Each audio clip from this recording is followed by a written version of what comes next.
valid. We need to import one sample datasets of the Power BI and use it to create a new dashboard. For example, suppose a sample such as procurement analysis. This sample is an Excel workbook with 2 Power View sheets.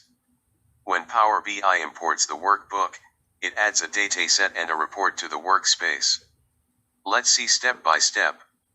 Step 1. Open the Power BI desktop and click on the File pane. Step 2. Go to the Import option. Step 3.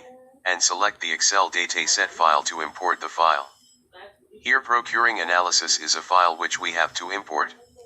Step 4. Select the Procurement Analysis sample file. Step 5.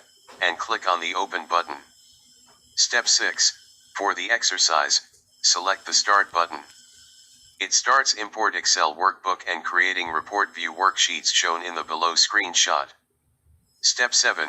When the completed message appears, then select the Close button to dismiss it. In the below screenshot, you can see the discount analysis of the imported dataset in the form of tiles. But as we see, it have to be made after importing data, as we will be see in next video as we work on project. So, till then, goodbye, take care.